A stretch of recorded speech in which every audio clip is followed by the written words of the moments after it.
بسم اللہ الرحمن الرحیم۔ السلام علیکم۔ ایک سیدہ فاطمہ رضی اللہ تعالی عنہا بیمار ہوئیں۔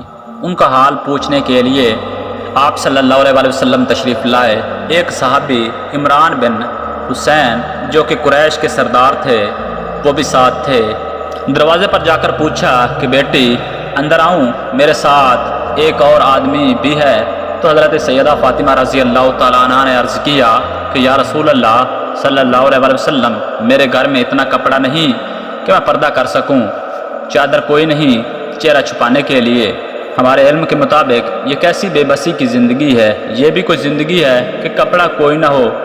رسول اکرم صلی اللہ علیہ وسلم کی سب سے پیاری بیٹی، جنت کی عورتوں کی سردار اور جنت کے سرداروں کی ماں، اللہ کے شیر کی بیوی اور محمد صلی اللہ علیہ وسلم کی بیٹی اس حال میں ہے کہ گھر میں چادر پردے کو نہیں، تو آپ صلی اللہ علیہ وسلم نے اپنی چادر مرحمت فرمائی کہ میری چادر سے پردہ کر لو۔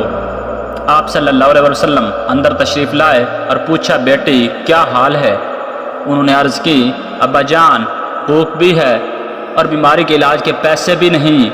تو حضور اکرم صلی اللہ علیہ وسلم نے گلے لگایا اور آپ بھی رونے لگے۔ اللہ اکبر! طائف میں پتھروں کی بارش میں رونا نہیں آیا اور یہاں رونا آیا۔ بیٹیوں کا غم کتنا رلا دینے والا ہوتا ہے۔ آپ صلی اللہ علیہ وسلم نے فرمایا اے بیٹی غم نہ کر، اس ذات کی قسم جس نے تیرے باپ کو نبی بنایا ہے، آج تیسرا دن ہے میں نے بھی ایک لقمہ تک نہیں کھایا۔ تیرے گھر میں فاقہ تو تیرے باپ کے گھر میں بھی فاقہ ہے۔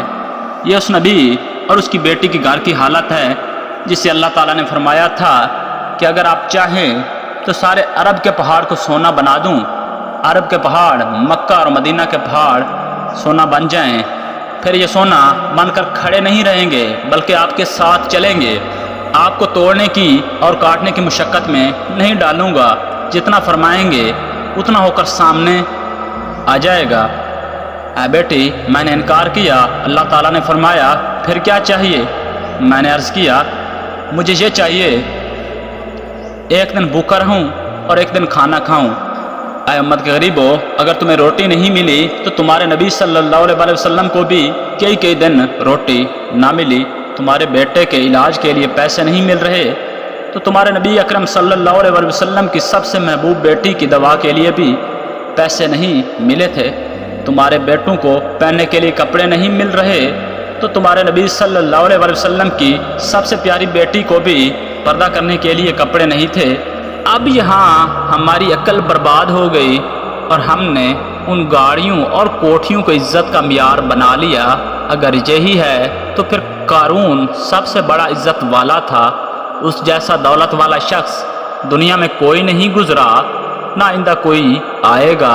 اللہ نے خزانوں سمیت اس کو غرق کر دیا۔